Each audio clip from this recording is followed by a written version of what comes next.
arra fognak szolgálni nyilván azok az intézmények, amelyek már referenciák, a saját szakterületük kimagaslóak. Tehát ott már nekik, bár mindenkinek van hová fejlődni tovább, de nem a szakterületi fejlesztés a cél, hanem az, hogy hogyan lehet a szolgáltatói szerepre felkészülni, hogyan tudjuk azt a tudást átadni, ami már ott van a mi tarsolyunkban. És ennek érdekében a Józsa Ildikóék a következő alkalmakat szervezték még, tehát a mai a szervezetdiagnózis, ezután még a PR tevékenységekről, hospitálás biztosító rendszerekről, szakértői, szaktanácsadói szolgáltatások rendjéről, jó gyakorlatok bemutatásáról, illetve továbbfejlesztéséről lesz szó, és ahogyan a bevezetőben elhangzott, nagyon fontos, hogy mindez országosan egységes szolgáltatói rendszerben legyen szervezve, azt pedig csak úgy tudjuk kialakítani, hogyha meg is tudjuk mérni a végén majd a munkánkat.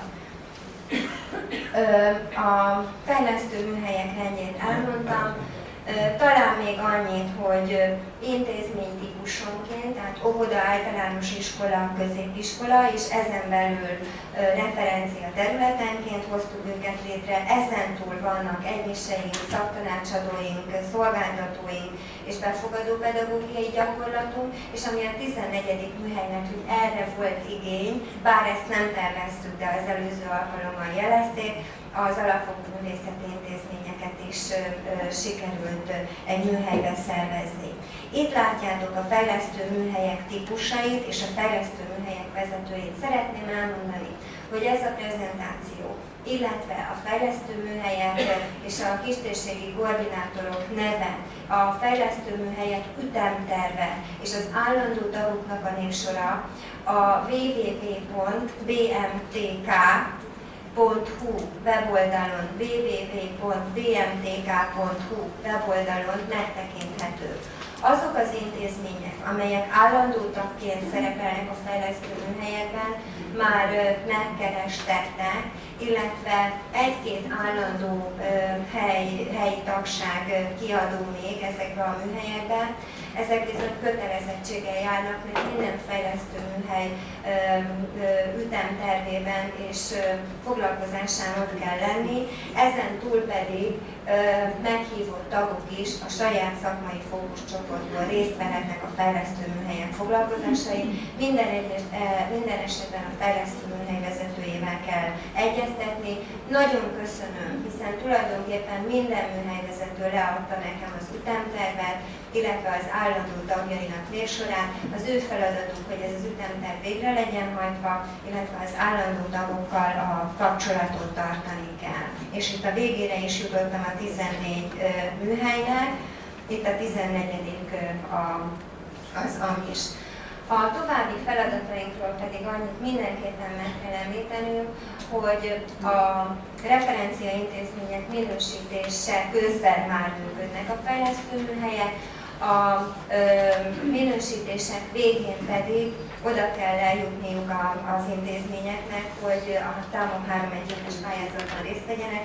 Erről annyi az információ, hogy a szaktárca most dolgozik rajta, és nincsen ellenkező információnk arról, hogy ne indulna. Amit most tudunk az, hogy szeptemberben fog a TAMOK 3-1-es pályázat indulni. A legközelebbi találkozónk, amelyre minden referencia intézmény jelöltet nagy szeretettel várunk, szeptember 27-28-29-en a Békés Csabán, Szegeden és Kecskeméten. Arra gondoltunk, hogy a jövő irányai a közoktatási hálózatban című konferenciát, ez egy nagy 300 fős konferencia lesz, és itt szeretnék minden referencia intézmény jelöltet, illetve fejlesztő műhely vezetőjét, tagokat megszólítani, mert ezeknek a napoknak a délutánján szekcióban fogunk dolgozni, és ott a főszereplők mindenképpen a fejlesztő műhelyek és azok tagjai lesznek. Én ennyit szerettem volna mondani.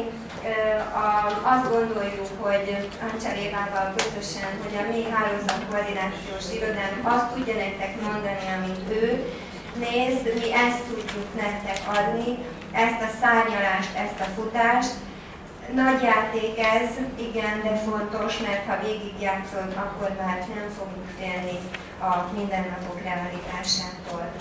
Nagyon szépen köszönöm, hogy meghallgattak.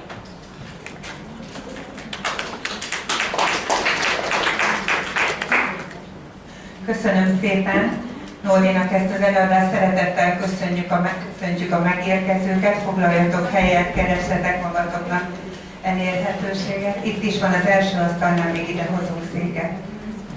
És csak tovább folytatnánk akkor a konferenciánkat. Tudom, hogy ezek a diák már nagyon ismerősek nektek, mégis azért mutatjuk be, mert aki szeptember óta velünk dolgozik, az látja, hogy ezek a számok mindig egyre bővülnek és bővülnek, és nagyon nagy öröm az, hogy ezek a számok nem bővülhettek volna anélkül, hogy a dél-alföldi régióban dolgozó közoktatási intézmények meg nem mozdultak volna. Itt pedig egy hatalmas erő látszik, akár a jó gyakorlatok számát illetően, akár pedig a referencia intézmények számát illetően. Ahhoz, hogy a potenciális referencia intézmények valóban elnyerjék a minősítést, ugye a folyamat úgy kezdődik, vagy úgy folytatódik, valakinek kezdődik, van, akinek folytatódik, hogy a helyszíni szemle után kaptok egy nyilatkozatot.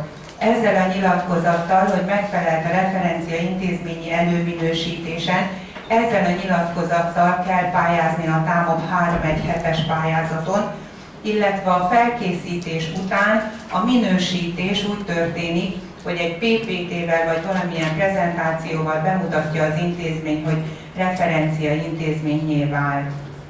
Ahhoz, hogy a referencia intézményeket be tudjuk mutatni, és minden intézményhez el tudjuk juttatni a ti elérhetőségeteket, arra gondoltunk, hogy lenne egy olyan dél-alföldi kiadvány, ahol mindhárom megye, minden közoktatási típusú intézmény referencia területe, referencia típusa meg lenne jelölve, és ezt a kiadványt szeretnénk eljutatni valamennyi dél-alföldi közoktatási intézményhez. Az elképzeléseinkről Kulcsárné dr. Pap Enikő tájékoztatna benneteket, hogy mit szeretnénk ebbe a kiadványba. Ez a mi elképzelésünk, amennyiben úgy gondoljátok, hogy ehhez szeretnétek még hozzátenni, vagy van ötletetek azzal kapcsolatban, hogy hogyan lehetne ezt bővíteni, akkor azt nagyon szívesen várjuk, hiszen az elképzelésünk az, hogy az év végére, illetve a következő év elejére valamennyi közoktatási intézmény ezt a kiadványt megkapja. Elérhetőséggel, így azt gondoljuk, hogy azok a referencia területek és azok a referencia intézmények, akik most jelentkeztek, azok bemutatásra kerülnek nem csak a konferenciákon keresztül, nem csak a szekcióüléseken keresztül a jó gyakorlatok által, azokra is nagyon nagy szükség van, hanem a dél-alföldi régióban mindenképpen szeretnénk eljuttatni ezeket a kiadványokat, de nyilvánvaló, hogy a regionális határokon kívül is szeretnénk, hogyha eljutna, ugyanúgy, ahogy a jó gyakorlatok, hiszen amíg a technika elkészül, nem készül el a technika, addig elmondanám, hogy Magyarországon egyetlen olyan régió nincs, ahol a régión belüli jó gyakorlatok vásárlásán kívül más régióból is nagyon sok jó gyakorlatot vásároltak. Ez azt jelenti, hogy anyagi forrást is jelentett nagyon sok intézménynek, és hogyha ez egy kicsit szakmai dicsekvés is, akkor nagy örömmel teszem ezt. Gratulálok minden itt ülőnek ahhoz, hogy ilyen sok jó gyakorlatot tudtunk feltölteni, aminek hozadéka lett az is, hogy az anyagi források is megérkeztek ide, és sok olyan intézmény tudok, aki közöttetek itt ül, aki ezekből a forrásokból a pedagógusoknak juttatva visszaadta azt a hitet, hogy a pedagógiában azért érdemes dolgozni és tovább fejlődni.